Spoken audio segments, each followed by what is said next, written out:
Buenos días, muchas gracias por esta invitación. Vamos a comenzar entonces con esta charla.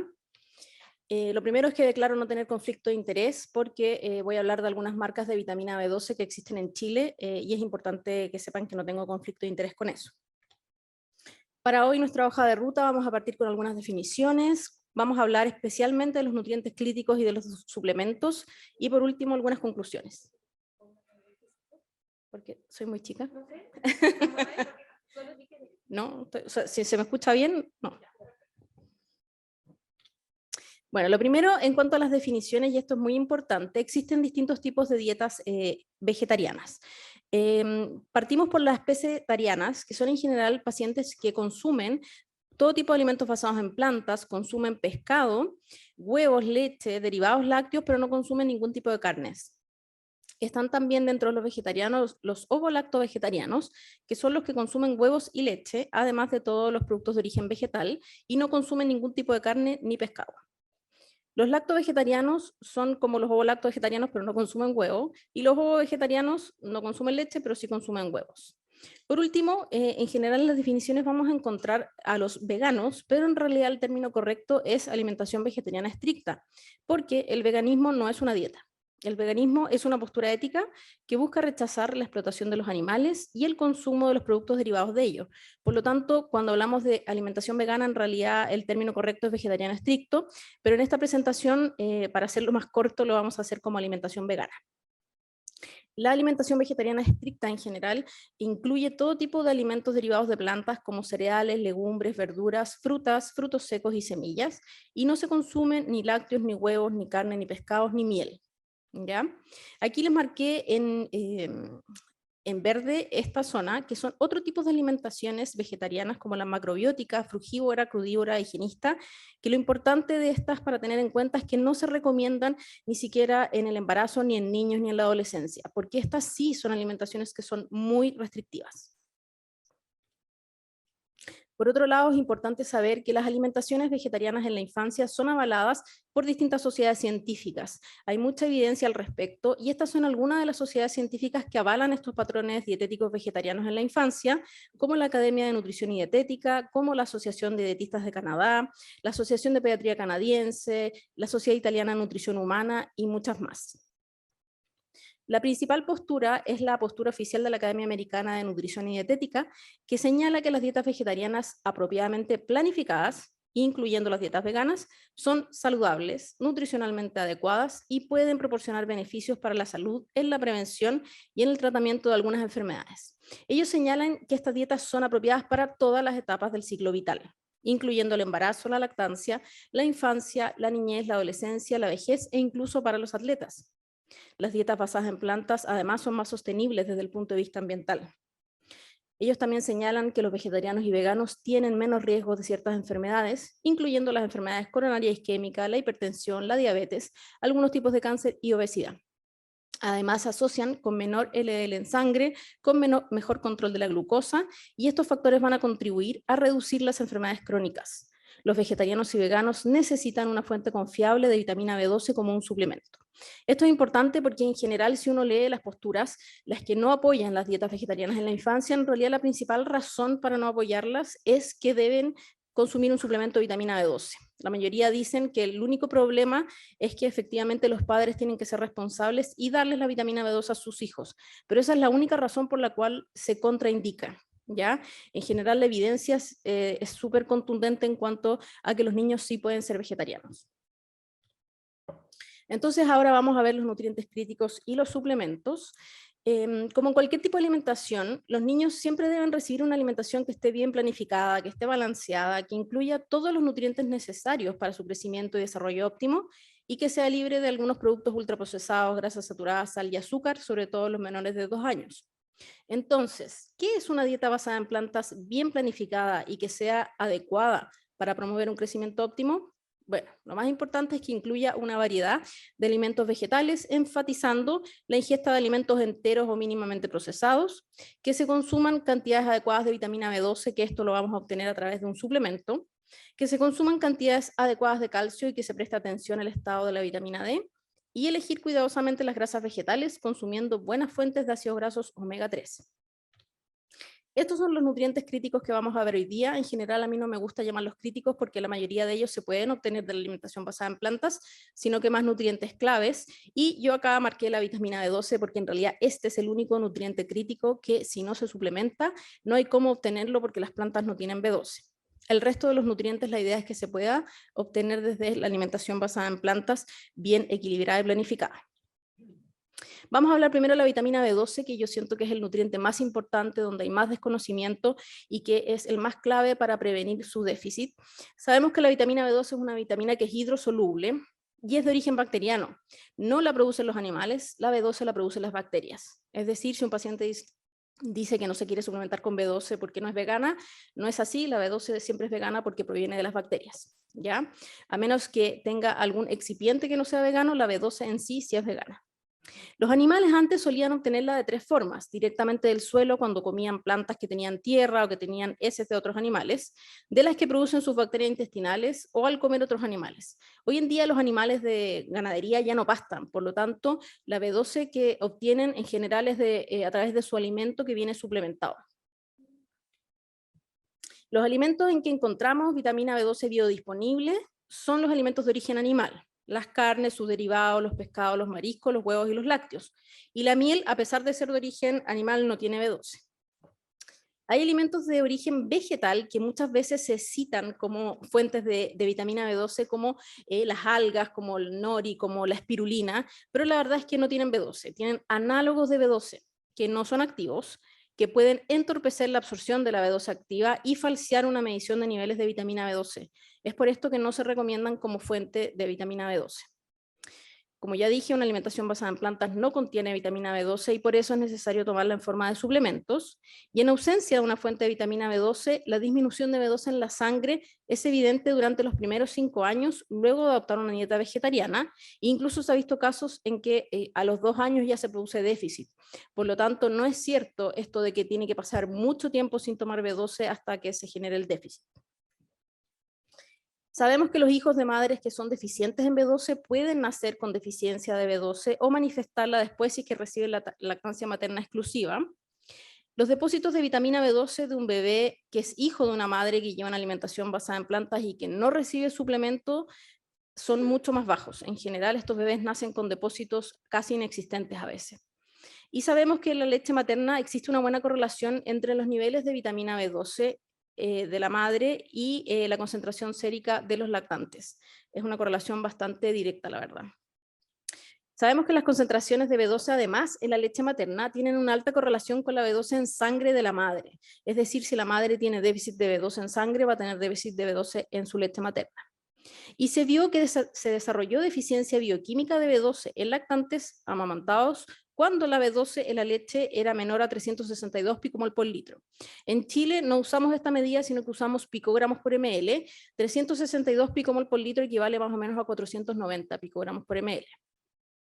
Y las concentraciones de B12 en la leche materna son menores a las concentraciones de B12 en sangre. Por lo tanto, para que se pueda tener una adecuada concentración de B12 en la leche materna, las madres que estén en periodo de amamantar necesitan tener una B12 sérica considerablemente mayor a 490 picogramos por ml. Es por esto que se recomienda que las madres tengan niveles mayores de 500 en sangre. ¿Ya? Nosotros no nos guiamos por el rango de laboratorio que dice que la B12 normal es mayor a 200, porque 200 se ha visto que es una deficiencia bioquímica de B12, sino que lo que uno quiere es que siempre el nivel esté más de 500, porque eso asegura que la leche materna, bueno, y que durante el embarazo el feto también reciba la B12 que necesita. Y hay muchos estudios que muestran que también los niveles en adultos y en niños deberían ser sobre 500. En general hay rangos entre 450, 500, pero para un rango de seguridad nosotros hablamos de 500 picogramos por ml.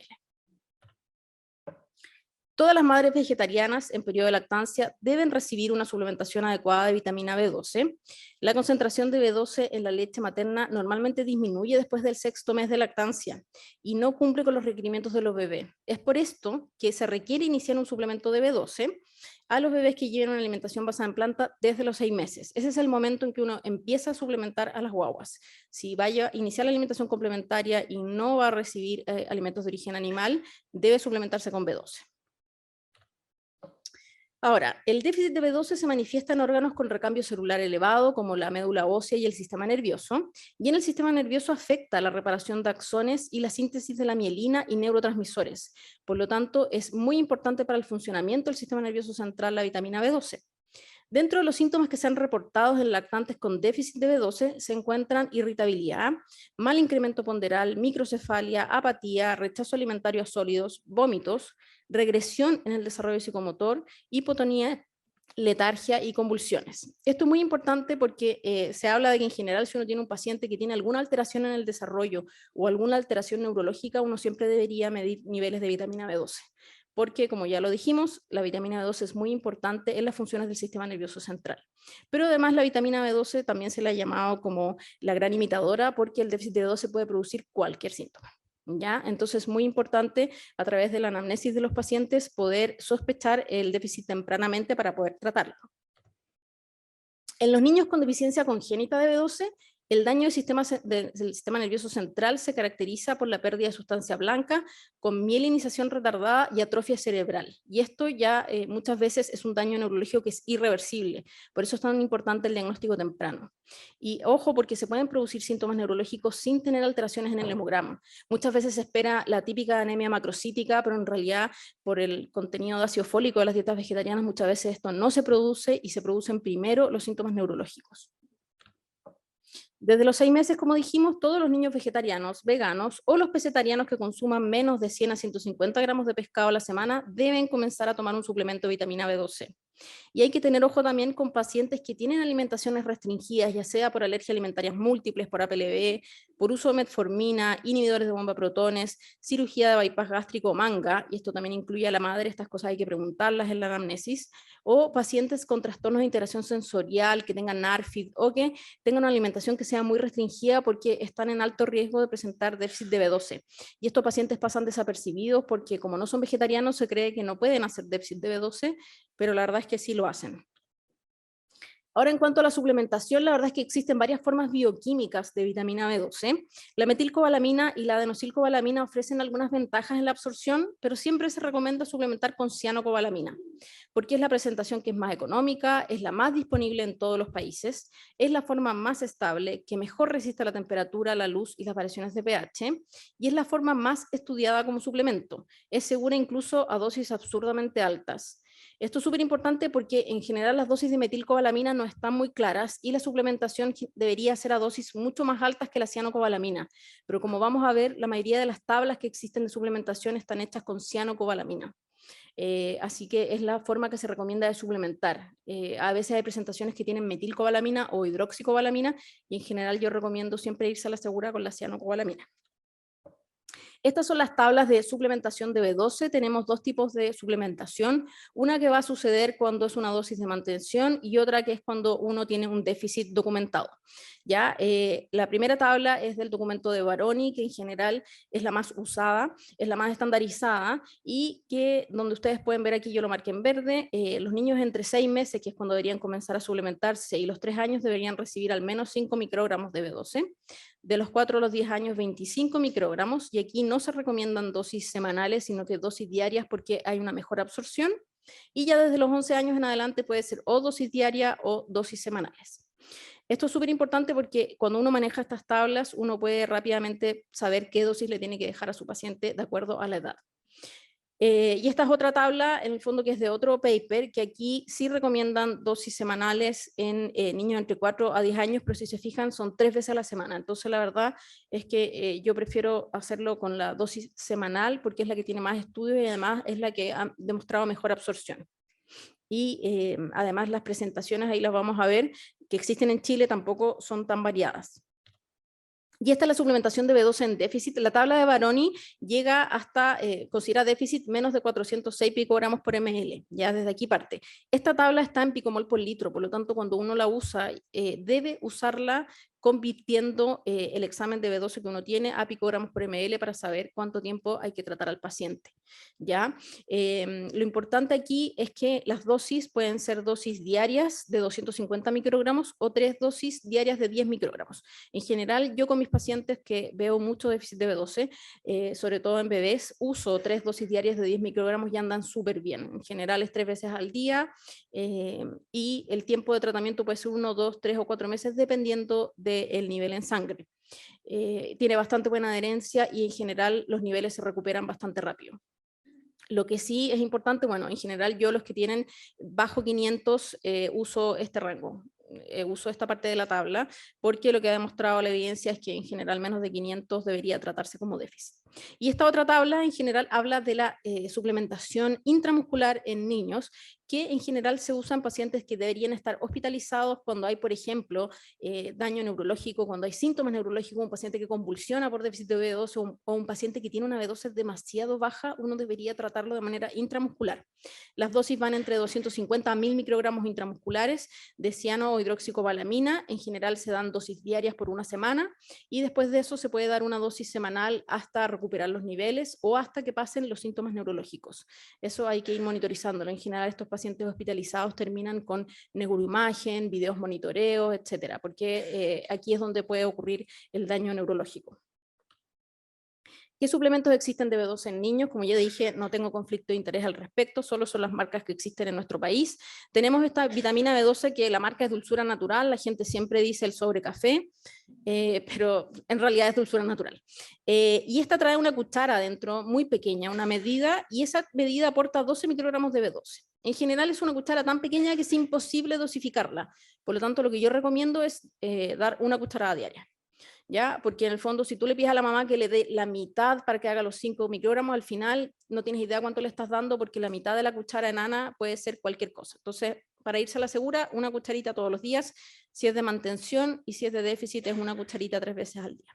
La otra marca, que es la Vitamin Life, esta la venden en la Salcobrand, tiene en 14 gotas hay 12 microgramos de B12. El único problema que tiene esta es que tiene algunos excipientes, tiene colorantes, por lo tanto en pacientes con alergias alimentarias yo no la uso, porque puede causar reacciones. En cambio, la B12 de Dulzura Natural no tiene ni un otro ingrediente más que B12, no tiene colorantes ni nada, y por lo menos en mis pacientes alérgicos alimentarios la toleran bastante bien. Ahora, los suplementos de B12 para adolescentes y adultos son diferentes. En Chile no tenemos como concentraciones intermedias, tenemos o 12 microgramos o 1000 microgramos. Tenemos una presentación sublingual que para mí es la de mejor absorción y la que mejor anda, que es la Puritan Sprite o la Swanson, que les voy a mostrar en la próxima diapositiva.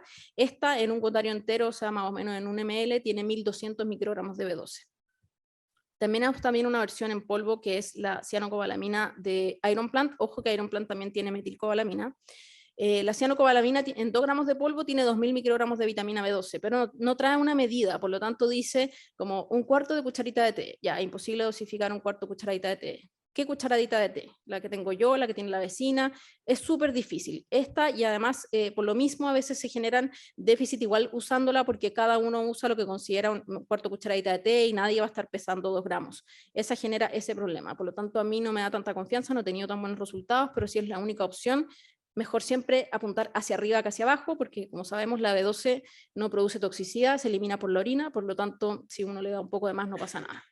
La otra opción que es esta, la Tol12 Forte en cápsulas, en teoría no sería vegana porque la cápsula podría contener gelatina de origen animal, pero hay pacientes que son vegetarianos que no les produce ningún problema y la Tol12 Forte tiene 1000 microgramos por cápsula. Ya esta es fácil de encontrar, fácil de dar, pero solo sirve para adolescentes o adultos porque no hay cómo dosificarla. A diferencia de la Swanson y de la Puritan Sprite, que como es sublingual uno puede darlo en gotas o en ml.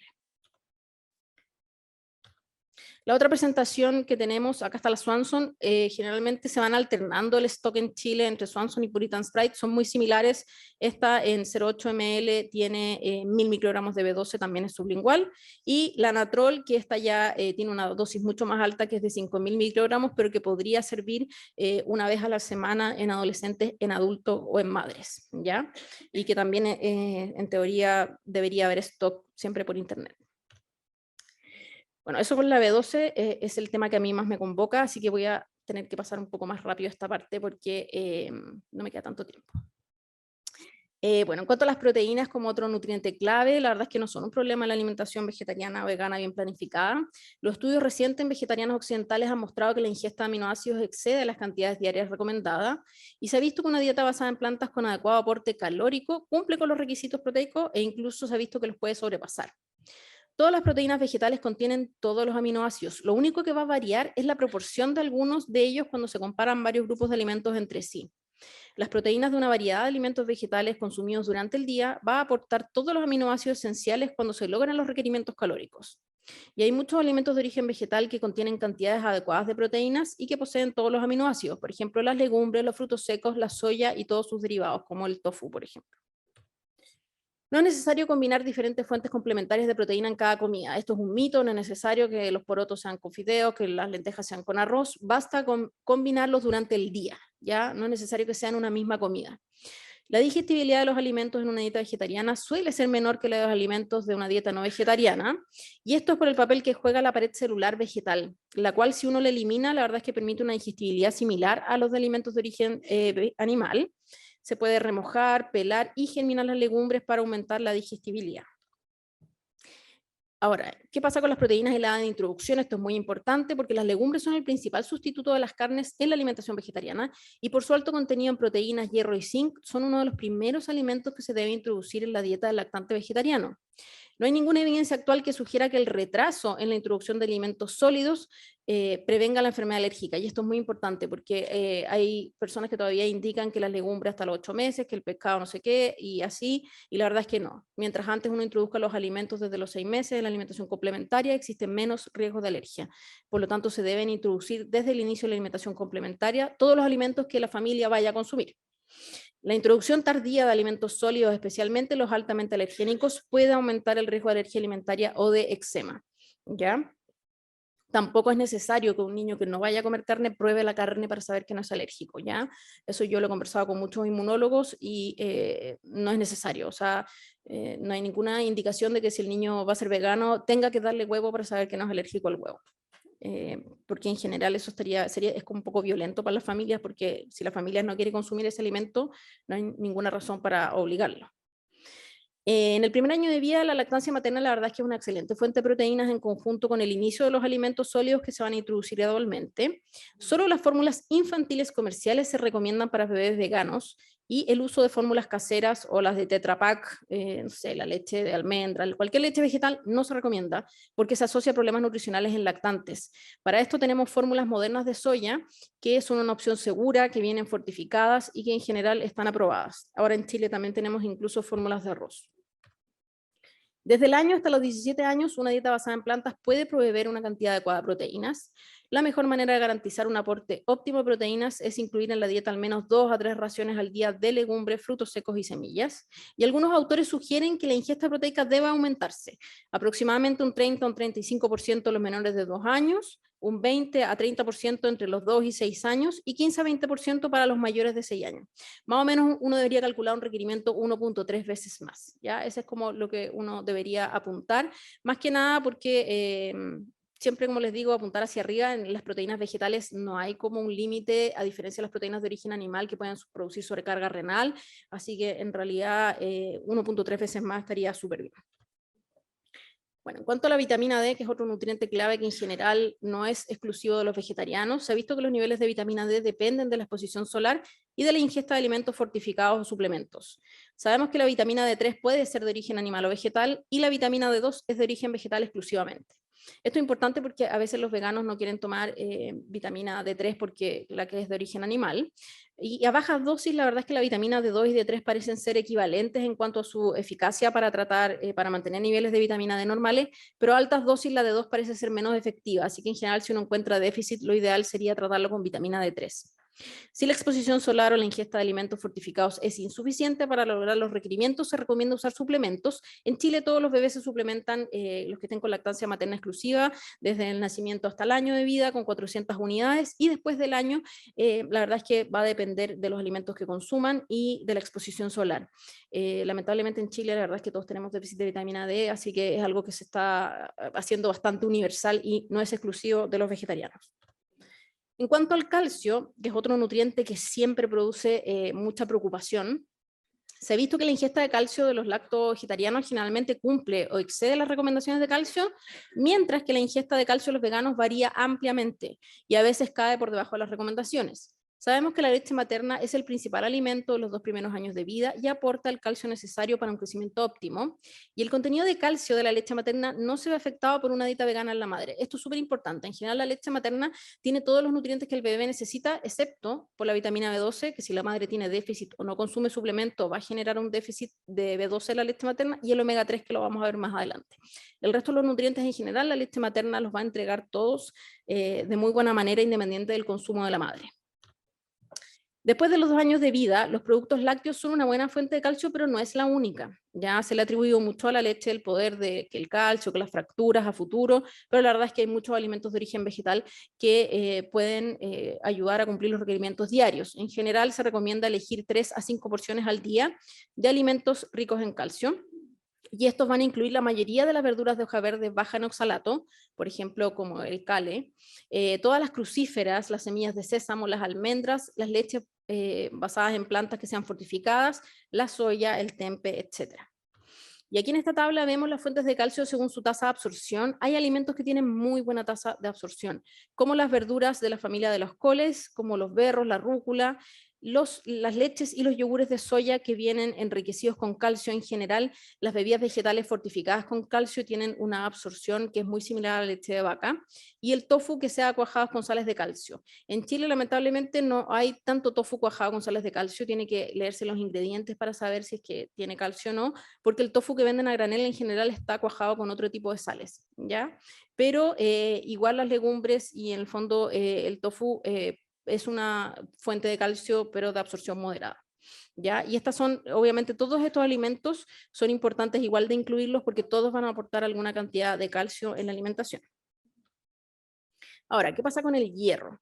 La verdad es que la dieta vegetariana y la vegana contienen en general mayor cantidad de hierro que las no vegetarianas. Las legumbres, frutos secos, semillas, cereales integrales y muchas verduras son alimentos muy ricos en hierro. Los niños y los adultos vegetarianos no se encuentran en mayor riesgo de presentar anemia ferropénica, pero sus depósitos de hierro son menores. Tienen ferritinas en general un poco más bajas, pero que siempre están en rango normal. Ya no es que haya déficit, sino que sus ferritinas se han visto que son un poco más bajas. La biodisponibilidad del hierro de origen vegetal sabemos que es menor que la del hierro M de origen animal. Se estima una biodisponibilidad del hierro M de 20 a 30% en comparación con 2 al 5% del hierro no M. Pero sabemos que el ácido ascórbico facilita la absorción de hierro no M, formando un quelato con hierro férico y reduciéndolo a su forma ferrosa.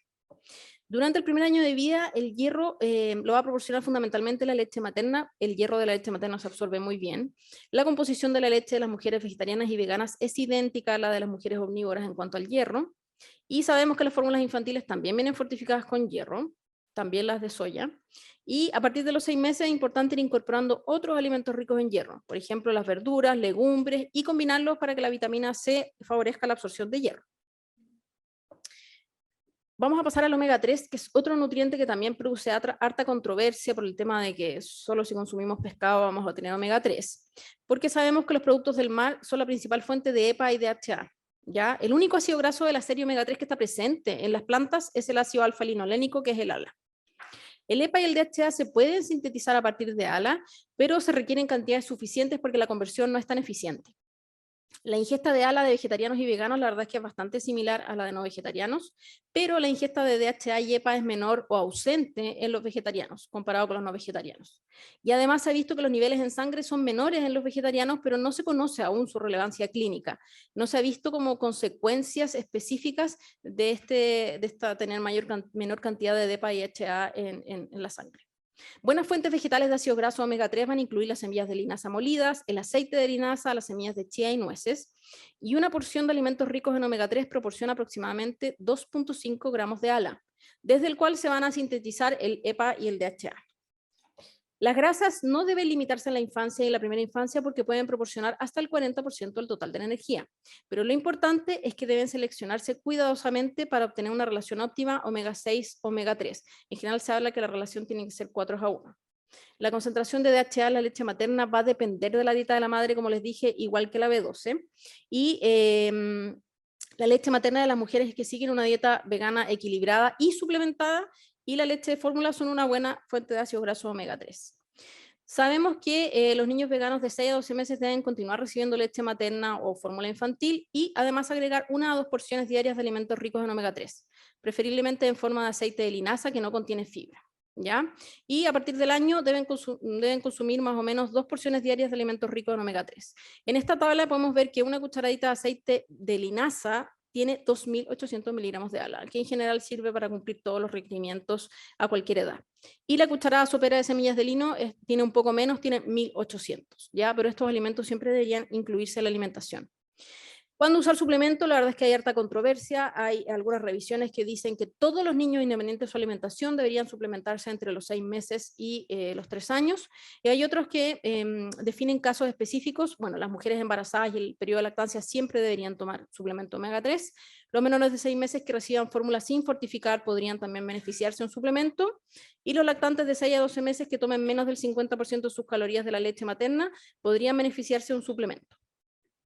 Pero en Chile no tenemos suplementos de B12, o sea, de omega 3 para niños veganos, por si acaso.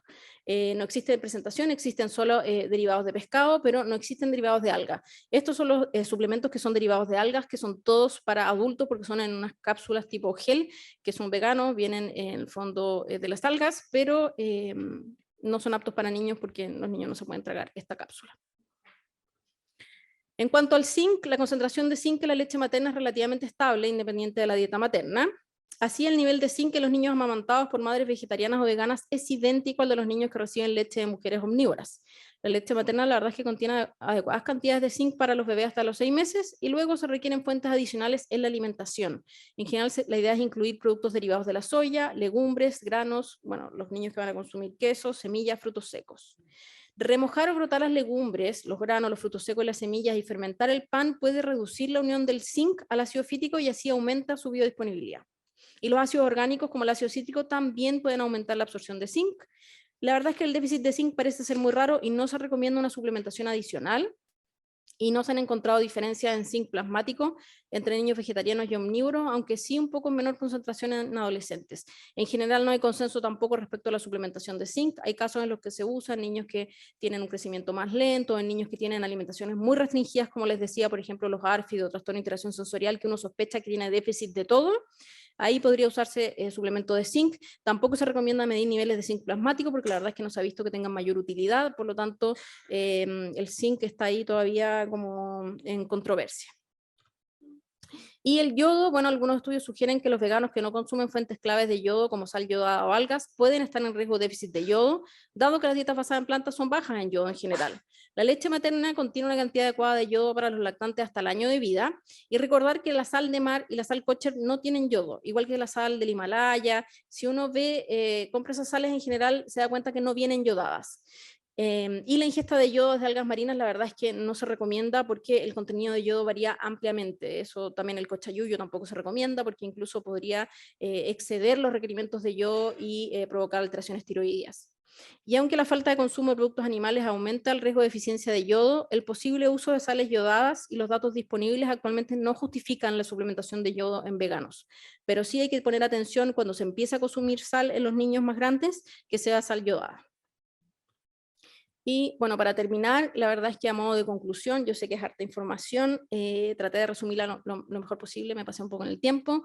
Los niños sí pueden ser vegetarianos, no deberíamos seguir diciéndole a los pacientes que no se puede, no hablar nunca desde nuestra opinión, sino desde la evidencia, da lo mismo si nosotros estamos de acuerdo o no, no es lo que los pacientes necesitan, pero sí siempre advertirles de los riesgos y la necesidad de suplementación de B12 y de controles con un experto en el tema. Eso hay que decírselo a los papás desde el inicio para que se hagan responsables también de la salud de sus hijos.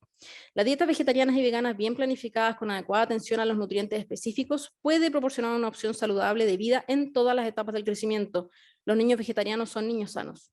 Siempre dejar suplemento B12, no perder la oportunidad de iniciar la B12. A veces me ha pasado que han sido vistos por otro profesional, pero los derivan y no les dejan B12, y la verdad es que yo creo que todos los nutricionistas deberían saber dejar B12 inicialmente y después derivar a alguien que se maneje más si es que no es el caso suyo, pero no perder esa oportunidad de iniciar la B12 porque puede que ese paciente no vuelva. Puede que ese paciente no consulte al profesional que ustedes lo derivaron, puede que ese paciente se pierda en el tiempo y en el espacio y se quede sin B12. Siempre de llevar a los pacientes con un profesional experto, siempre preguntar a las madres por el tipo de alimentación que llevan. A nadie le importan las mamás, como que la mamá va a encontrar con el hijo y todo se enfoca en el hijo, pero nadie le pregunta a la mamá cómo se alimenta. Y muchas veces las mamás son vegetarianas, no lo dicen, o consumen cierto tipo de medicamentos, o tienen una cirugía gástrica. Entonces eso hace que puedan tener riesgo de déficit de B12. Además hay mamás que consumen muy poca carne y que nadie les preguntó, y si uno les pregunta, no sé, consumen una vez a la semana, y eso requiere suplemento de B12. Y recordar que juzgar a estas madres puede poner aún más en riesgo la salud de sus hijos, ya que van a ocultarnos información, no van a recibir a tiempo los suplementos necesarios como la B12, y la confianza es muy importante para la relación médico-nutricionista profesional de la salud paciente. Y recordar que el déficit de vitamina B12 no es exclusivo de vegetarianos. Yo recomiendo, si van a pedirle exámenes a un adulto o un niño, pedir de rutina B12. O sea, estamos como la vitamina D. En general, se ha visto que muchos pacientes están haciendo déficit de B12 y pasan desapercibidos solo porque no son vegetarianos. Así que si tienen la oportunidad, incluyanlo como un examen de rutina. No hablé de los exámenes de B12 porque si no me voy a extender mucho en el tema, pero si pueden, siempre pedir B12 junto con homocisteína, porque son dos marcadores que son los únicos que tenemos en Chile para tener un diagnóstico como más específico. Muchas gracias. Cualquier cosa pueden encontrarme en mi Instagram, La Pediatra Vegana.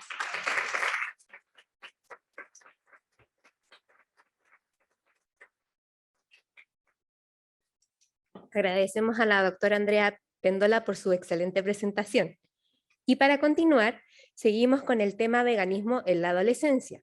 Para esto invitamos a la nutricionista Nicole Braquenier, quien es especialista en nutrición integrativa y enfoque biomédico, diplomada en medicina bioreguladora de la Universidad Mayor, certificada en nutrición con enfoque biomédico del autismo, magíster en docencia para la educación superior de la Universidad Andrés Bello y coordinadora académica del Diplomado de Nutrición Integrativa de Casa FED.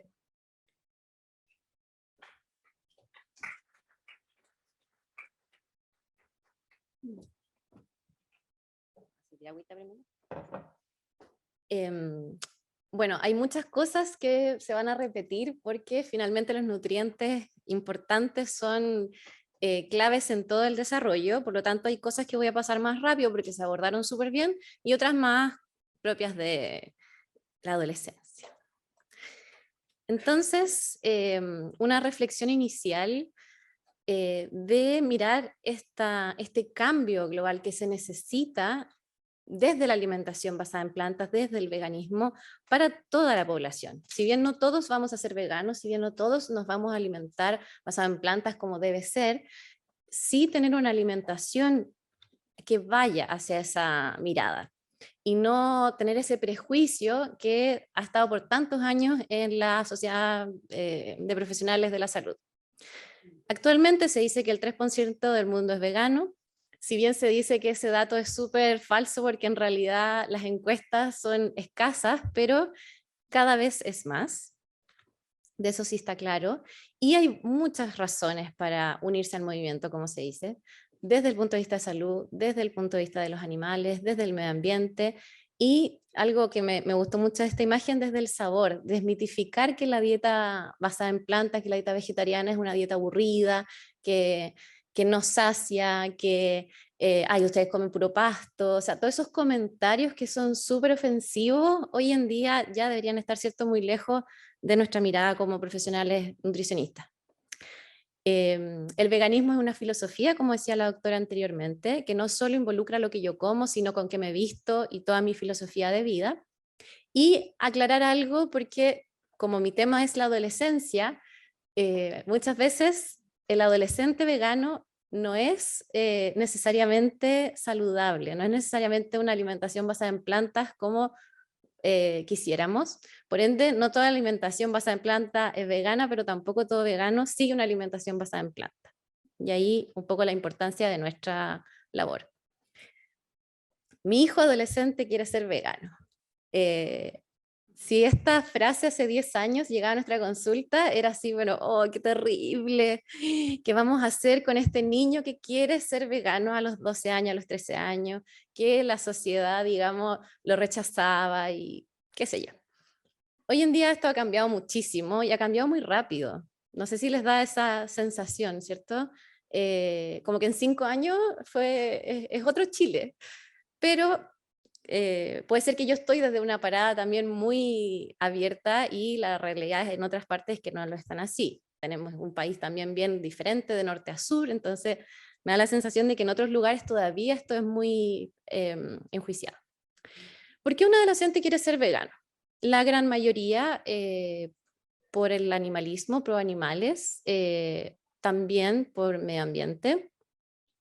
También, y eso me toca ver mucho a mí, porque en general es parte de lo que yo hago, es el rechazo alimentario, pero desde una alteración sensorial. No necesariamente tanto animalismo, tanto medio ambiente o tanto por la filosofía vegana, sino por un rechazo a la textura de la carne animal.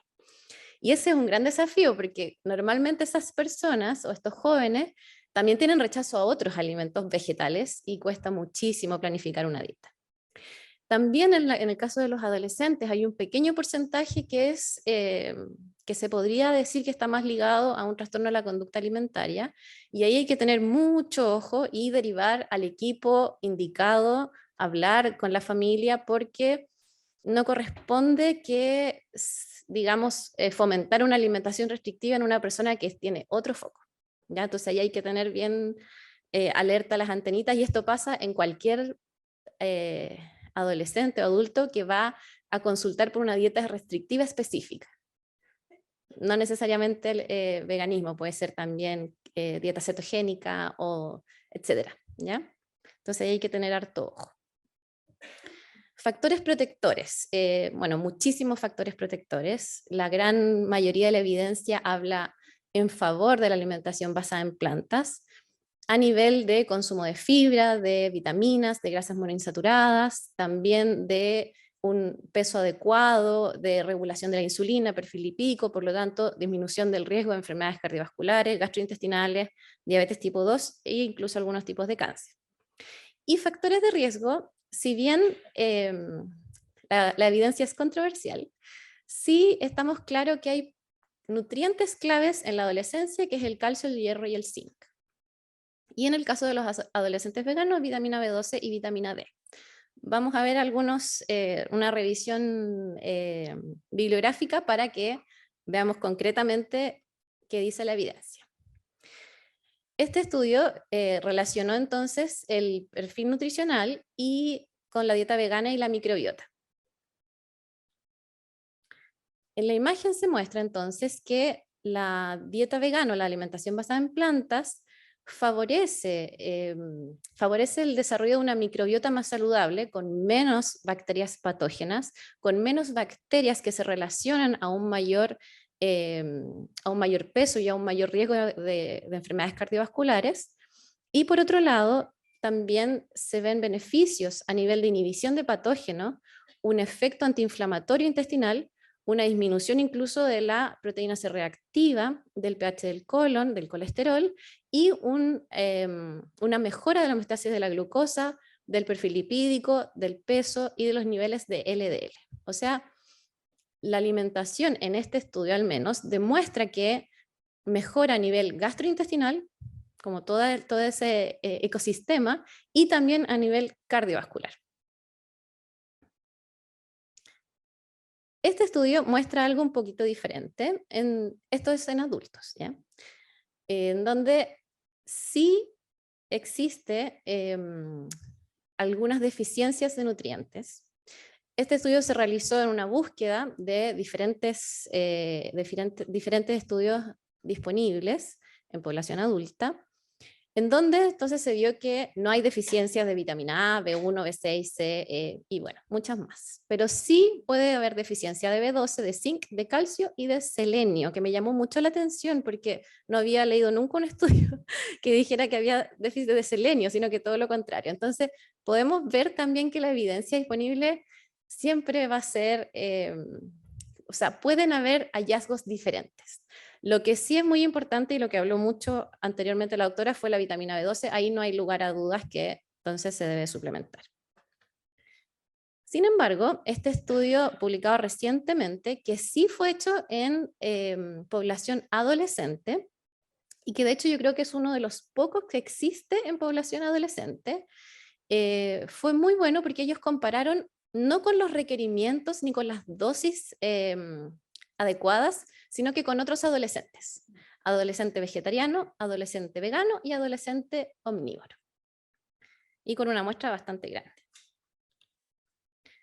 Podemos ver en los resultados que en relación a las proteínas, que es el primer cuadrito destacado rojito, lo ven aquí, si bien hay una leve deficiencia, no hablemos de deficiencia, hay una leve diferencia, muchas gracias, entre el vegano, el vegano, el vegetariano y el omnívoro, ninguno de ellos presenta deficiencia. Entonces, claro, puede haber una leve diferencia, pero no deficiencia. En relación a la fibra, curiosamente, el vegetariano supera al vegano y ambos superan al omnívoro. En relación a la vitamina B12, también hay una disminución, pero no se habla de una deficiencia. Lo mismo que decía la doctora, a nivel de ferritina hay una disminución en comparación, pero no una deficiencia. Y a nivel de vitamina D, todos estaban con deficiencia. Y es lo que uno clínicamente ve en todos los pacientes. De hecho, yo, en todos mis pacientes de toda mi vida, 2 han tenido la vitamina D normal, sin suplementación, y los 2 han sido vegetarianos. Pero personas que hacían mucho deporte al aire libre. 2 en no sé cuántos años. Qué increíble. Y bueno, lo mismo muestran los estudios. En relación al colesterol, también el LDL destaca por estar disminuido en veganos y vegetarianos. Y la conclusión de este estudio, que es un estudio yo creo que es súper potente porque está hecho en población adolescente, porque compara entre ellos mismos, declara que finalmente no hay riesgos nutricionales. Por lo tanto, como decía la doctora anteriormente, nuestro discurso no debiera ser inmediatamente hablar de nutrientes, suplementación y asumir que hay problemas, sino que pedir exámenes, hacer un examen clínico y evaluar efectivamente si la hay o no la hay y suplementar en el caso que sea necesario, pero no desde el prejuicio. Yo siempre recomiendo, y yo creo que todas las nutricionistas recomendamos a todo el mundo alguna vez visitar la consulta nutricional, especialmente en etapas de crecimiento. Normalmente el motivo de consulta en mi caso es preocupación por los padres. Si bien la ciencia y la evidencia ha crecido en relación a validar, eso no ha pasado a nivel como de sociedad de padres con hijos adolescentes. Entonces sí están muy preocupados, lo cual igual está súper bien. Hoy ellos mismos están preocupados. Muchas veces también necesitan un respaldo, así como nosotros tomamos la decisión, él es vegano desde niño, ahora está en la adolescencia y necesitamos que revisen su alimentación. Ya, súper bien. Y cada vez menos solicitud de convencer de dejar la alimentación vegana. Así como, por favor, dígale a mi hijo que está loco, por favor, dígale a mi hijo que es necesario comer carne. Y eso pasaba muchísimo antes. Hace 10 años a mí me pasó varias veces y últimamente ya no. Así que vamos mejor. Aspectos importantes al realizar en la evaluación nutricional.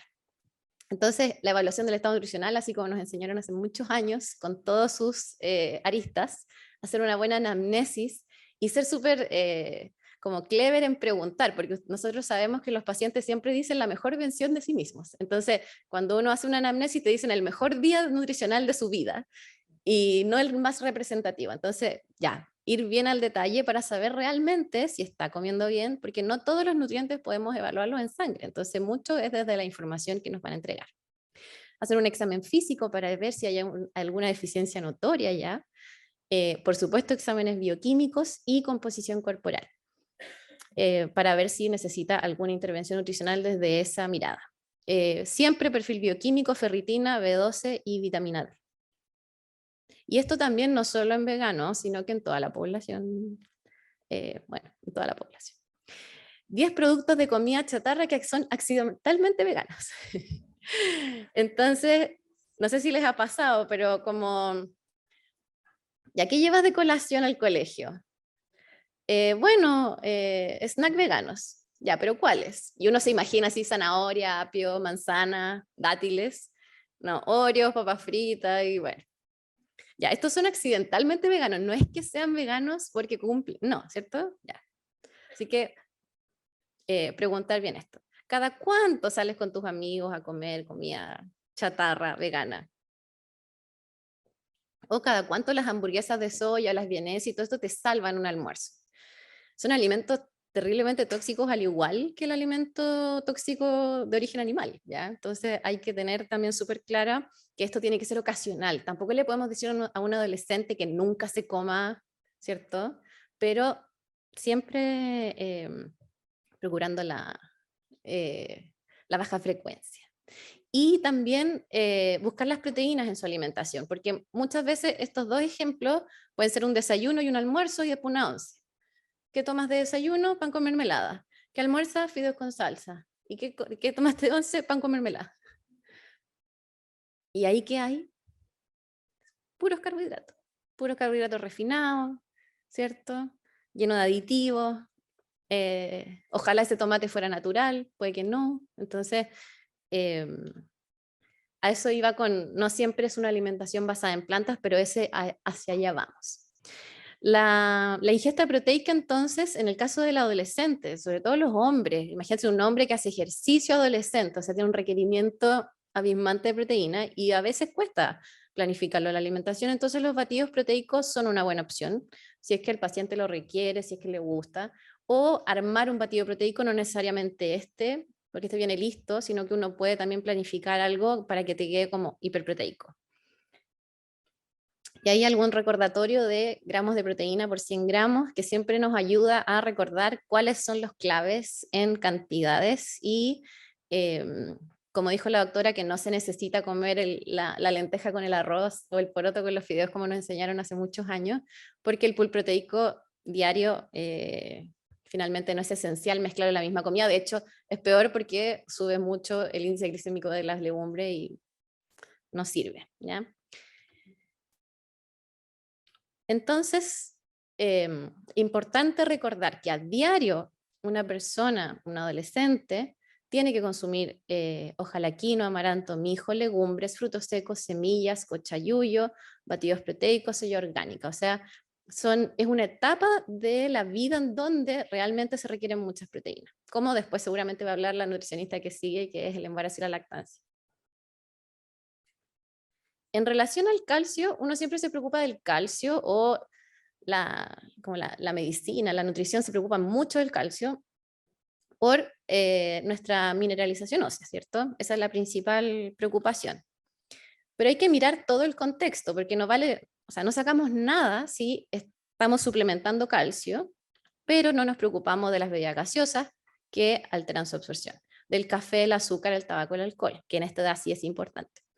La falta de ejercicio, el exceso de sal y los alimentos con ácido oxálico. Entonces, hay que mirar más allá del calcio, más allá de, ya, estamos dando 500 miligramos más lo que está en su anamnesis, ya estamos súper bien, pero no me estoy preocupando de esta otra área, finalmente esa persona va a terminar igual con depleción de calcio.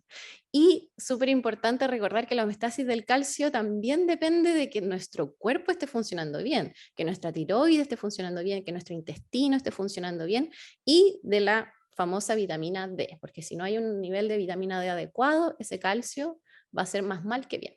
Así que no vale la pena solo preocuparse del calcio, sino que de todo el contexto.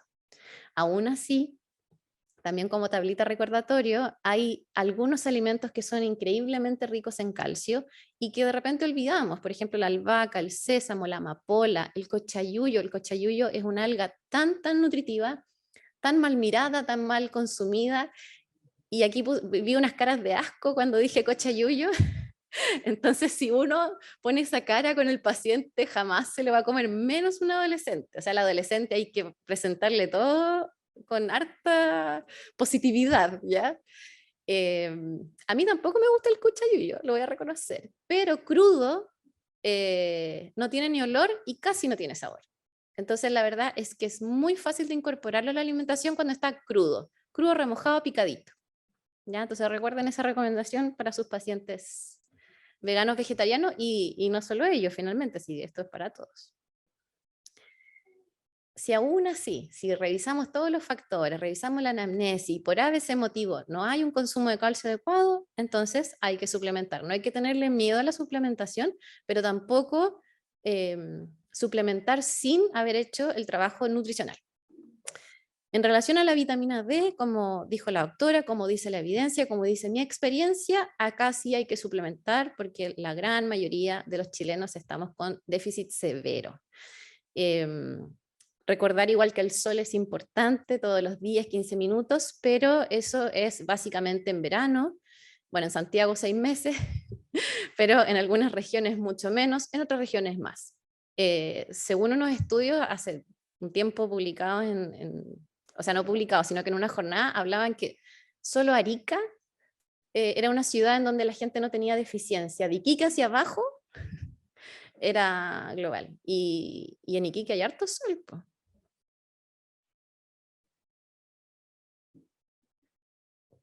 ¿Pero estamos al sol? ¿O estamos en aulas, en clases, en los trabajos? ¿Cierto? Entonces finalmente la exposición es eso.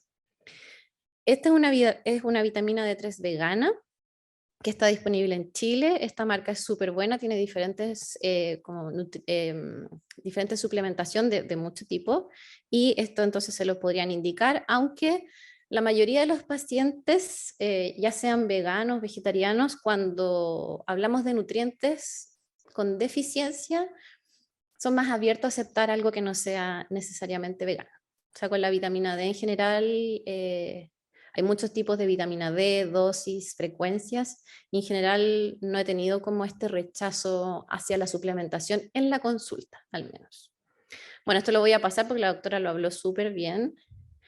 Sí recordar que tenemos que evaluar el examen sanguíneo, pero antes de eso, porque si el paciente llega a la consulta y no trae examen, y como dice la doctora, después se puede ir y no lo vamos a ver nunca más, evaluar la sintomatología. Entonces, hay algún, el hormigueo de las manos es algo súper como frecuente, la deficiencia de B12, la falta de memoria, y el cansancio y la debilidad. Entonces eso lo podemos evaluar súper bien en una consulta y dejar la indicación incluso antes de tener el examen para prevenir entonces que este paciente se vaya y no vuelva más y no tome nada.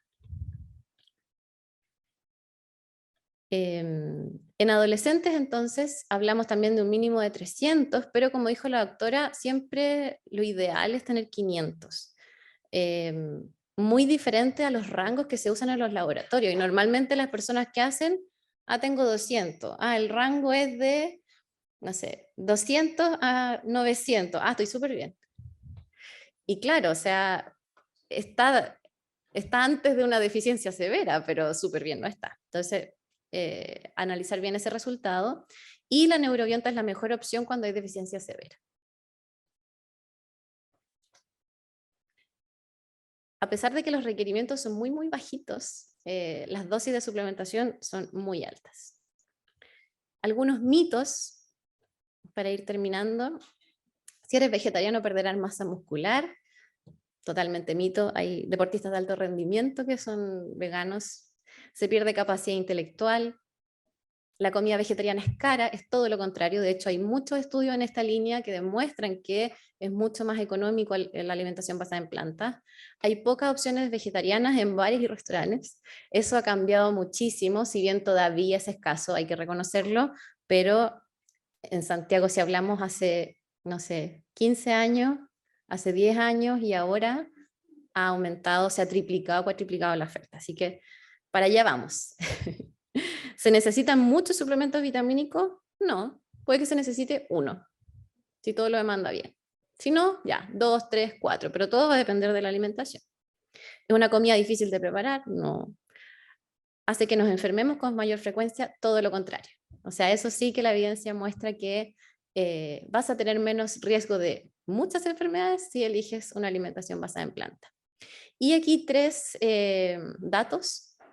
Plantando Nutrición es un Instagram de una nutricionista que hace cursos para pacientes y para, o sea, no para pacientes, para personas y para profesionales. Son muy buenos, se los recomiendo.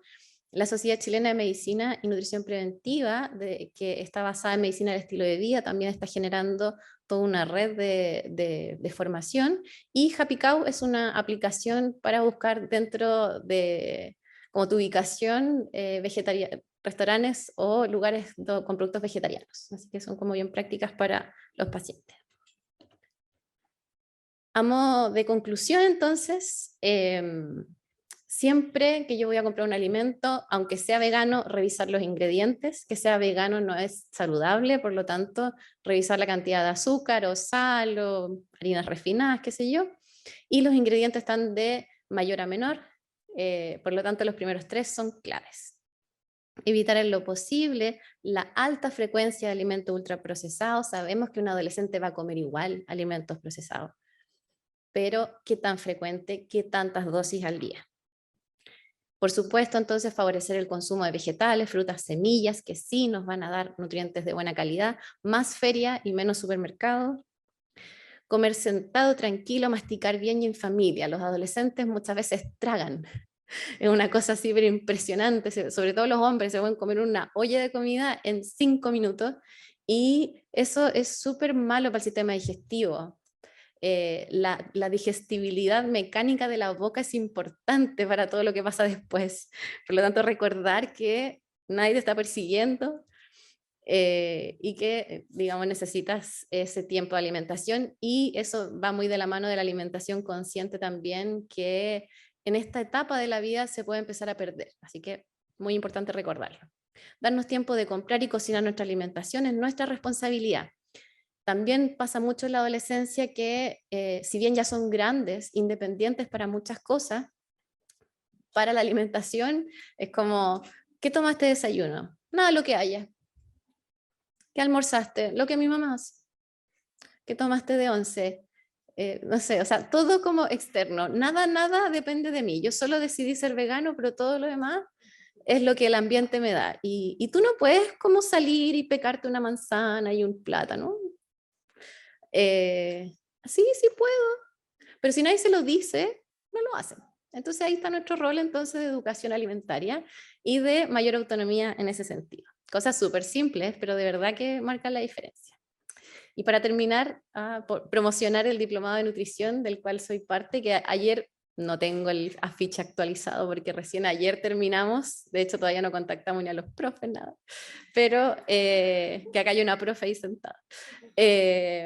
Pero ya se va a lanzar la versión 2023, en donde hay un módulo de alimentación basada en plantas, teórico-práctico, con un montón de otros temas. Por si a alguien le interesa, ahí está el mail para inscripciones. ¿Ya?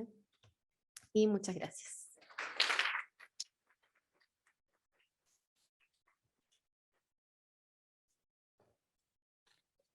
Agradecemos muy sinceramente a Nicole por su excelente presentación. Y para terminar esta mesa, invitamos a la nutricionista Camila Mata, quien nos presentará el tema embarazo, puerperio y dieta vegana. Camila es especialista en dietas veganas, docente del diplomado en personas vegetarianas y veganas y del curso de nutrición vegetariana de la Universidad Bernardo Higgins, secretaria general de la Asociación Chilena de Nutricionistas Vegetarianos y docente de la Certificación Internacional en Alimentación y Nutrición Vegetariana aplicada en el ciclo vital del Instituto Universitario Vive Sano.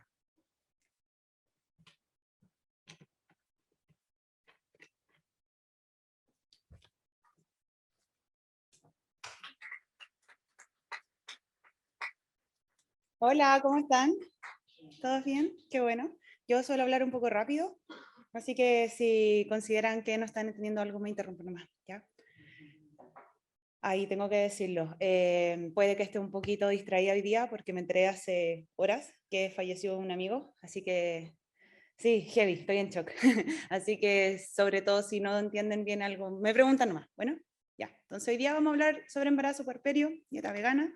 Principalmente quise complementar toda la información, porque es mucha, en 4 temas. Primero que todo, contextualizar un poco, ¿cierto? Principalmente porque a veces hay ciertas diferencias respecto a la terminología en las dietas. Algunos aspectos, o lo principal referente a lo que tenemos que ajustar en nutrientes críticos, un poquito de suplementación y finalmente, pero supongo que sobre todo para las nutricionistas lo que más interesa, el manejo. Entonces, primero que todo, hay muchas definiciones diferentes respecto al concepto de dieta vegana. Quise ocupar este artículo en particular porque me gusta más cómo está la diferenciación. En concreto, el concepto vegetariano excluye carnes, incluyendo aves y pescado, ¿ya? Entonces, el concepto de piscitariano seguiría siendo en estricto rigor una alimentación omnívora, porque de igual forma se está comiendo un músculo. Entonces, los nutrientes principales de todos los tipos de músculos son equivalentes. Quizás el pescado va a tener más omega 3 que la carne de vacuno, que las aves, etcétera, pero finalmente los nutrientes principales son más o menos los mismos, ¿ya?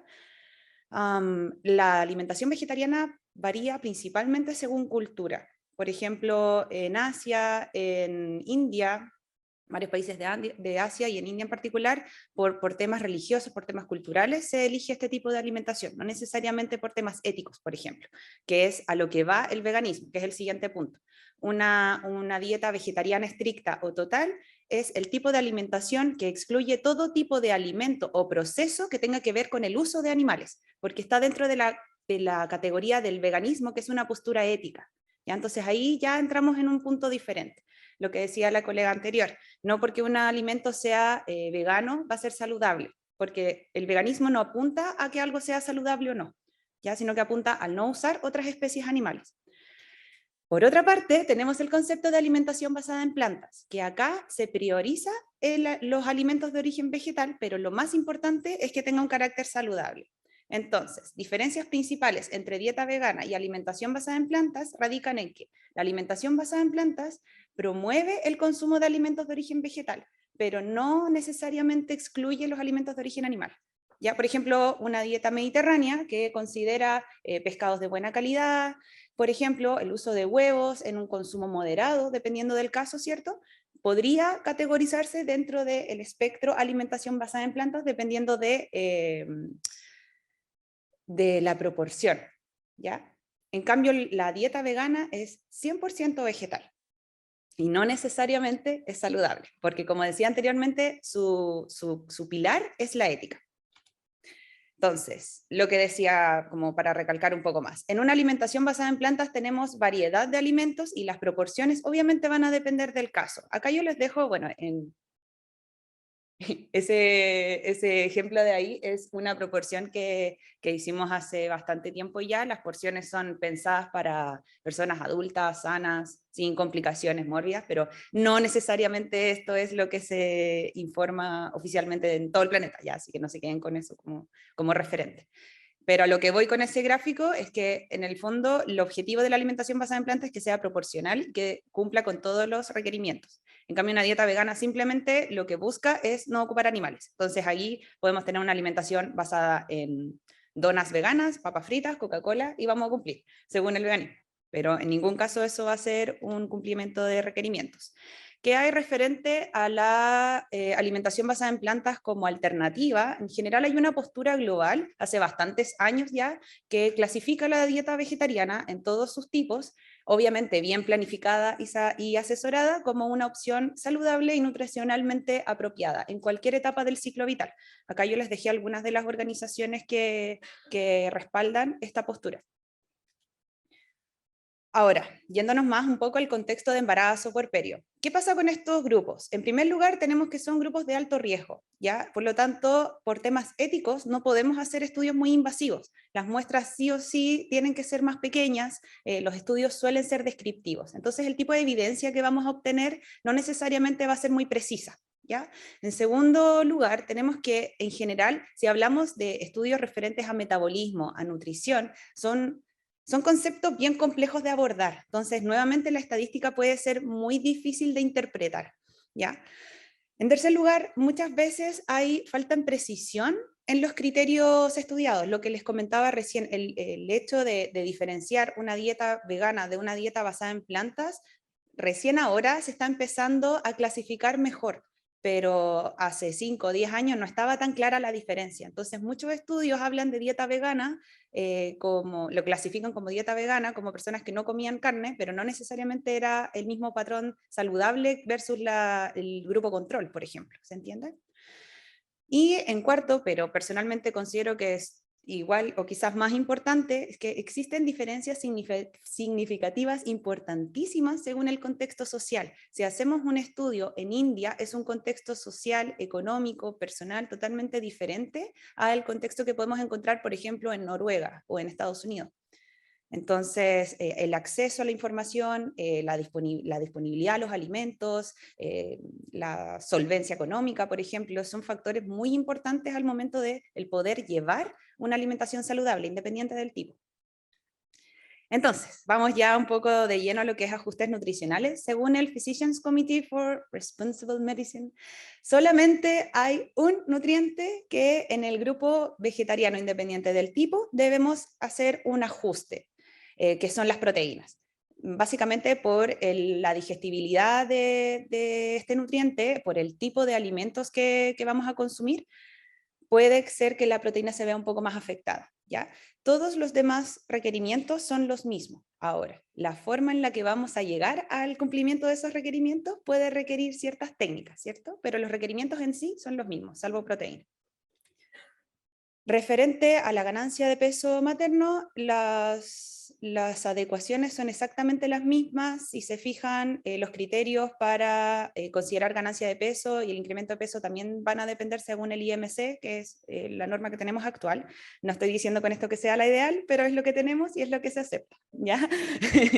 Y lo otro es que, como decía, aquí varios autores indican lo mismo, que en el fondo el principal ajuste está en aumentar, en este caso hablan de gramos por kilo, entre 1 a 1,2 gramos. Asegurar 1 a 1,2 gramos, ¿ya? Esto puede variar a 1,5, puede variar incluso a 2, va a depender del caso. En ese sentido, la idea tampoco es que se queden como, ya, que esté solo en ese rango y si nos pasamos de ese rango está mal, no, va a depender del caso, ¿ya?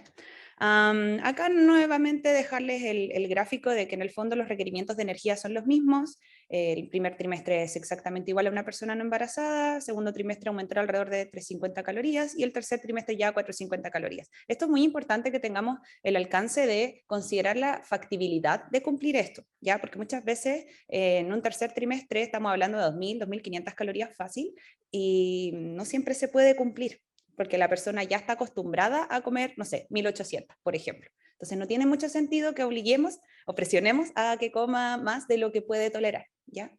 Eso es importante. Además que la capacidad gástrica se va a ver afectada, ¿cierto? Por el aumento en el volumen, etc. Los requerimientos tanto de lípidos como de hidrato de carbono son exactamente el mismo criterio, ¿ya?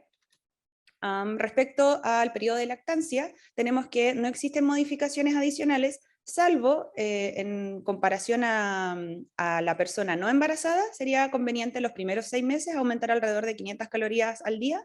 Eso también importante considerar el tipo de lactancia, ¿ya? Porque una persona que no está dando lactancia materna probablemente quizás no va a necesitar ese aumento, ¿ya?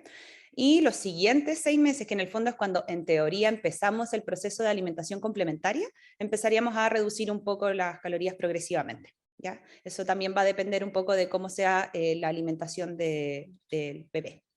Entonces, ya yendo un poco más a revisión de estudios, en general, como les decía, la mayoría de los estudios son de asociación, son review, metaanálisis. Acá en el fondo se buscó revisar un estudio del arte referente al enfoque en la madre, porque muchos de los estudios que hay se enfocan más en quien nace, no en quien da alimentación o quien está embarazada.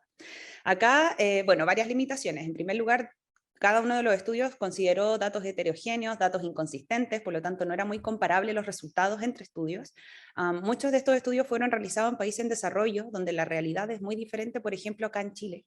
O quizás se podría comparar con ciertos sectores de países como el nuestro, pero no necesariamente la totalidad de la gente que lleva este tipo de alimentación. En general, se encontró también dentro de las limitaciones un desconocimiento de los profesionales de salud respecto a cómo se entregaba la información, es decir, qué tipo de ajustes hay que hacer cuando una persona deja de comer alimentos de origen animal, ¿ya? Entonces también es súper importante. Nosotros como profesionales de la salud tenemos esa responsabilidad de entregar la información actualizada.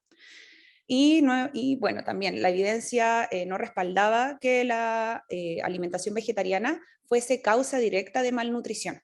¿Ya? O sea, no, la evidencia como era tan ambigua, no era capaz de identificar si era la alimentación del futuro o un fracaso nutricional, ¿se entiende? Al respecto, dentro de lo que encontraron fue que, independiente del tipo de alimentación, los nutrientes críticos eran los mismos: proteínas, B12, vitamina D, omega 3, yodo, calcio, hierro y zinc. ¿Ya? O sea, en estricto rigor, no es que una persona vegetariana en periodo de lactancia tenga mayor riesgo a tener déficit nutricional necesariamente. ¿Ya? Tenemos que ir supervisando el caso. Tenemos este otro estudio del año pasado, donde nuevamente datos realizados mediante estudios de asociación. Este estudio se basó en encuestas, se encuestó a 1948 personas, no me agrada decir etnia, pero bueno, se entiende, multietnias residentes en Estados Unidos de bajo riesgo, es decir, sin comorbilidades, y en el fondo acá no encontraron diferencias significativas tampoco, pero también habían limitaciones. La variable vegetariana consideraba carnes con baja frecuencia, pero las consideraba. Con baja frecuencia era una vez a la semana más o menos, pero es diferente comer carne una vez a la semana a no comer en 10 años. Los datos obtenidos fueron por referencia de cada persona, no hubo una asesoría nutricional, sino que más bien era un apoyo de enfermería, y ahí, independiente de que quizás los parámetros médicos o los parámetros de signos vitales, por ejemplo, medición de exámenes puede ser muy preciso, todo lo que es referente a alimentos per se, quizás pudo haber sido abordado de otra forma. Variables sociables influyentes, un poco de lo mismo. Tenemos este estudio acá, quise mostrarles específicamente de concentración de vitamina B12, cianocobalamina. Acá se realizó un estudio controlado doble ciego, aleatorizado, localidad semiurbana, basada en agricultura. Podríamos compararlo con una población rural.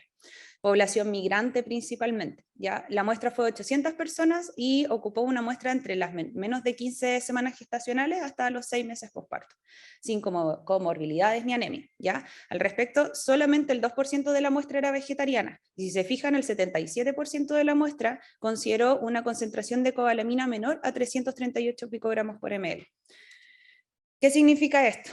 En estricto rigor tenemos una deficiencia clásica y tenemos una deficiencia metabólica. La deficiencia, la mayoría de los estudios tienen una unidad de medida diferente a la que utilizamos en Chile. Por lo tanto, la deficiencia metabólica, según los estudios en general, o bueno, el que les mostró en esa gráfica de ahí, radica en los 400 pmol por litro, pero si eso lo llevamos a la unidad de medida chilena, eso equivale a 542 picogramos por ml. Es decir, cuando una persona ya tiene menos de 450, o sea, 550 o 500 picogramos por ml, ya podemos hablar de deficiencia. Y ese nivel se puede encontrar perfectamente en personas que consumen carne, con frecuencia. En la práctica yo lo veo. De hecho, en todos los años que llevo atendiendo y atiendo a personas omnívoras de todos los tipos de alimentación, son contadas con una mano las personas que he visto con un buen nivel de B12 sin suplemento, independiente de la alimentación. Entonces, importantísimo hacer exámenes independientes de la alimentación, no porque la persona sea vegetariana o vegana, nos quedamos con B12 y la persona que come carne, no importa, tiene buena B12. Ya eso es súper importante. Acá básicamente les quise dejar un gráfico donde, bueno, según el país hay distintos criterios, ¿ya? Entonces, no es como que los 542 picogramos por ml sea el punto de corte definitivo, podemos hablar de un rango, pero por lo menos yo me quedo con 500, 550 para arriba. Si ustedes quieren, pueden seguir esa misma visión. ¿Qué hay con la vitamina D? En general tenemos varios estudios, aquí les quise mostrar uno de España, donde consideró la concentración de los niveles de vitamina D durante todo un año.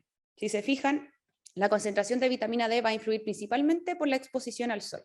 Recordemos que el 90% de la obtención de este nutriente se va a obtener a través de la exposición directa a la radiación del sol, la misma parte del sol que nos da cáncer. Por lo tanto, no es recomendable necesariamente tomar sol, sobre todo en esta fecha, sobre todo pieles sensibles, sino más bien considerar un suplemento y, igual que la B12, considerar exámenes. ¿Ya? Dentro de las fuentes vegetales que podrían tener este nutriente sería champiñones principalmente, pero la concentración de vitamina D en alimentos puede ser muy variable. Yo no recomendaría que nos quedemos con recomendar solo champiñones a una persona, sobre todo en embarazo o lactancia. ¿Ya? Respecto al omega 3 tenemos, bueno, las recomendaciones varían también, pero en este grupo podemos quedarnos entre 100 y 300 miligramos al día.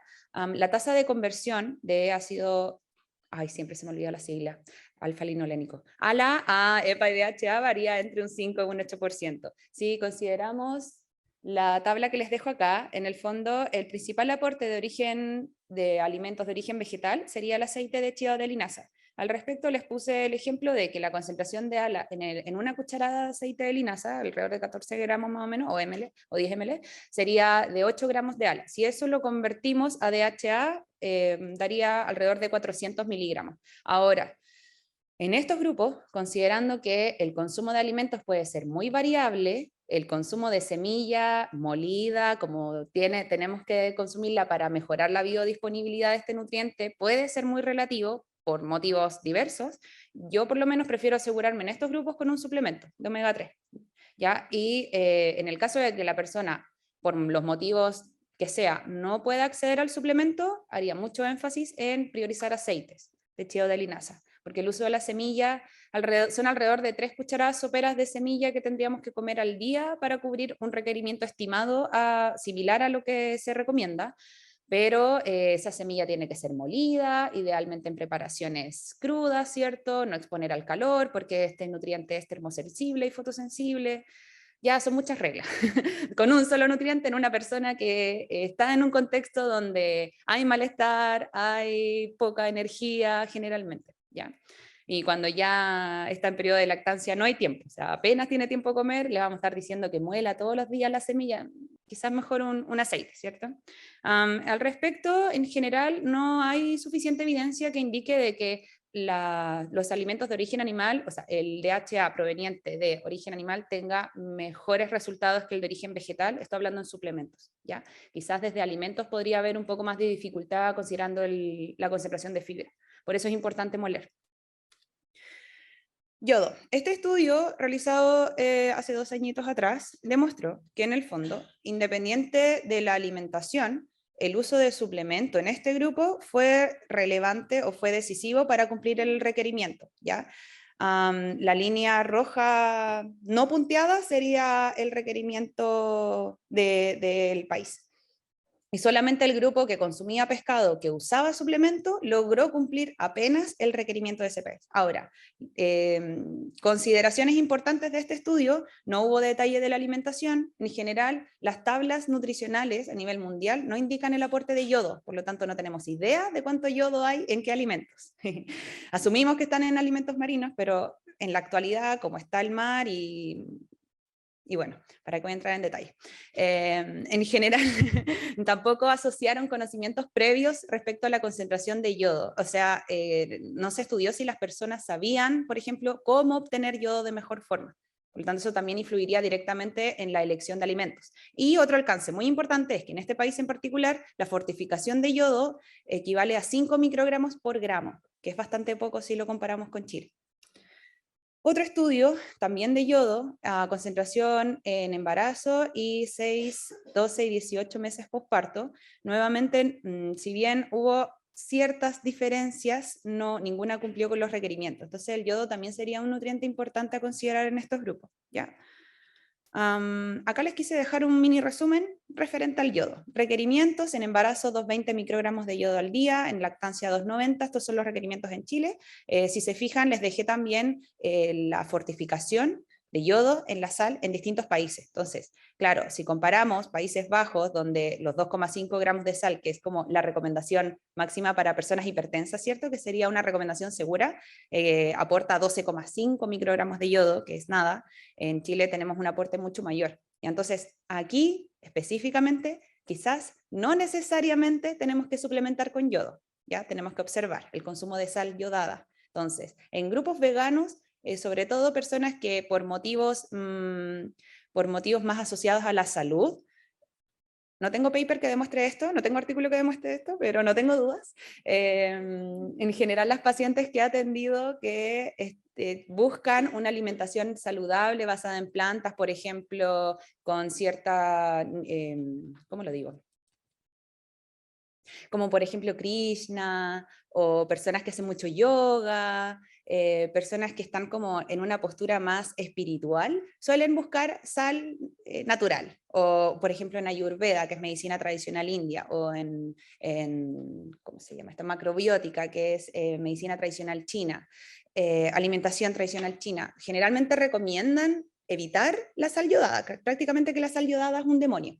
Entonces ahí tenemos un poco que tener suavidad en la forma de decir las cosas para que la persona en el fondo no se sienta atacada ni juzgada, pero que es importante recalcar que sal yodada, sí o sí, si no el yodo se nos va lejos. ¿Ya? Tener presente referente a las fuentes vegetales, específicamente algas, bueno, alimentos marinos se supone que son más ricos en yodo. Ojo con los bivalvos. Bivalvos son todos los alimentos tipo moluscos que tienen una conchita. Choritos, almejas, machas, bivalvos en general. En el grupo vegano hay cierta incertidumbre referente a si son animales con desarrollo sensorial, digamos, que si tienen un cierto nivel de sintiencia. Sintiencia me refiero a que son capaces de percibir angustia, emociones asociadas al dolor, por ejemplo. No necesariamente una reacción física, por ejemplo, a una planta le corremos la luz y la planta va a buscar la luz, eso es una reacción física más que una emoción.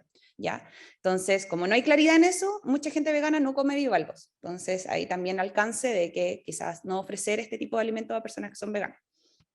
Porque si no después las van a pelar con la colega que sí es vegana. Fui a la Nutri y me dijo que comiera choritos y francamente, pasa, yo lo escucho.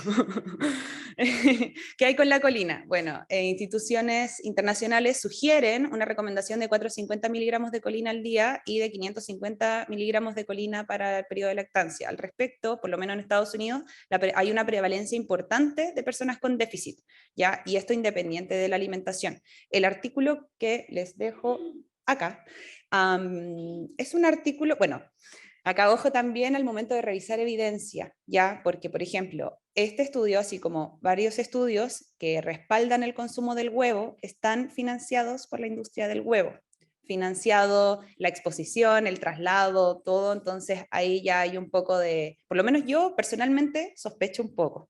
Es un artículo de opinión con referencias, pero es un artículo de opinión y tampoco menciona en detalle los alimentos de origen vegetal.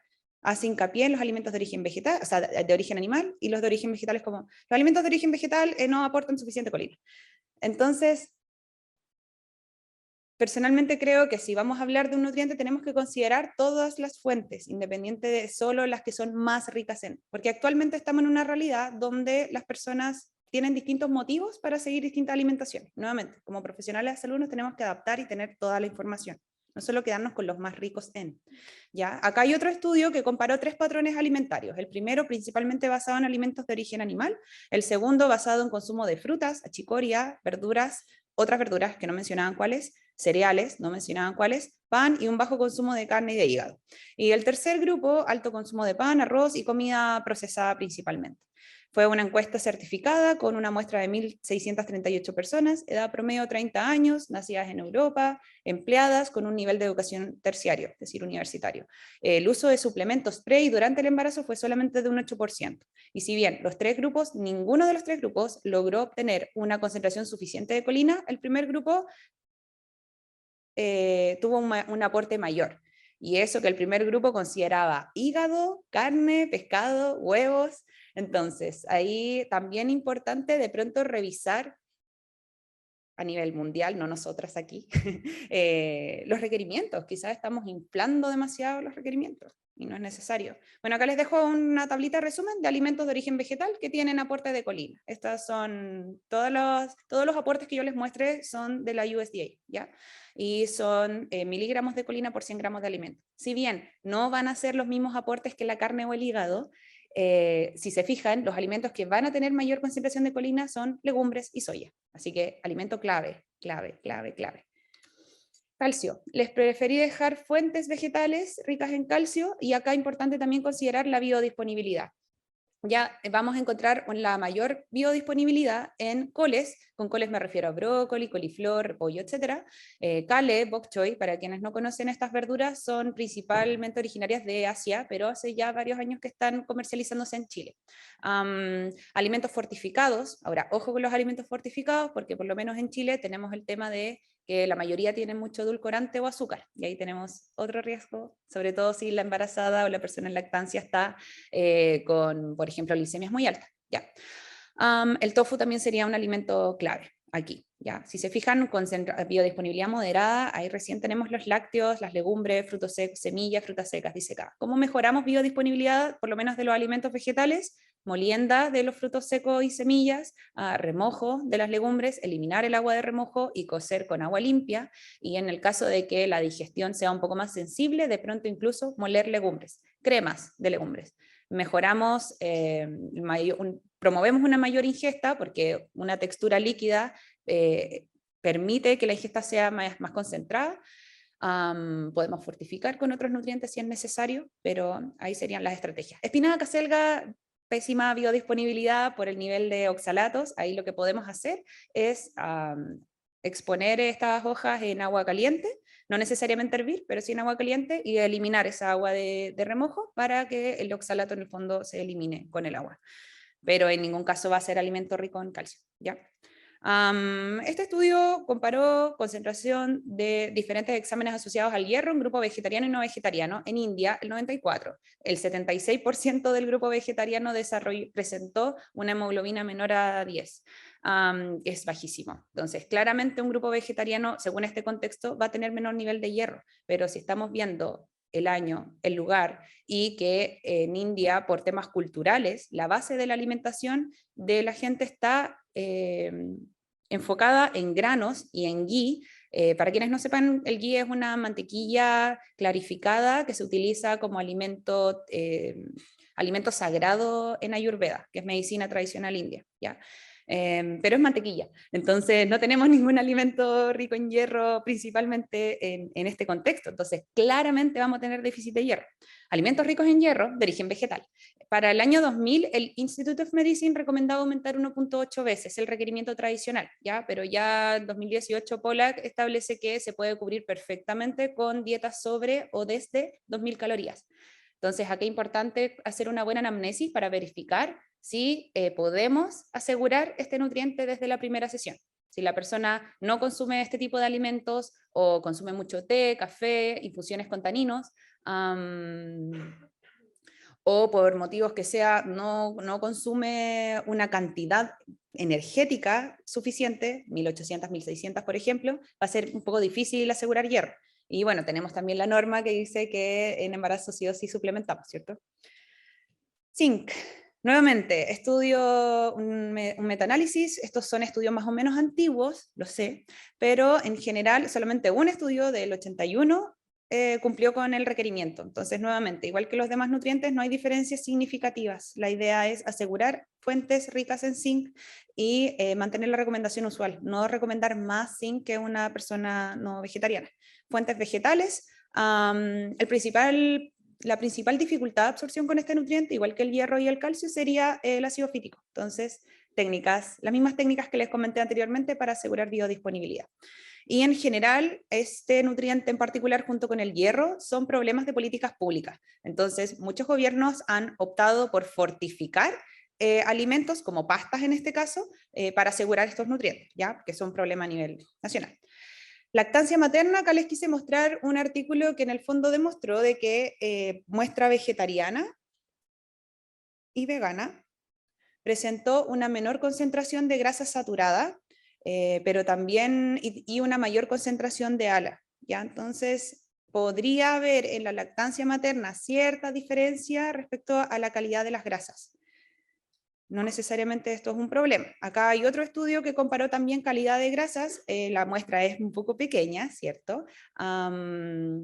Pero solamente especificó el grupo vegano, no especificó el grupo control. Del grupo vegano había un consumo de suplementos variable de B12 y el tiempo que llevaba en la dieta también era variable, entre 2 a 13 años. ¿Ya? Ambos grupos estaban aparentemente sanos, sin embargo el grupo vegano demostró un menor peso, una relación omega 6 omega 3 mayor, asociado a un bajo consumo de omega 3, y como dato extra, en ambos grupos se presentó un déficit de B12, ¿ya?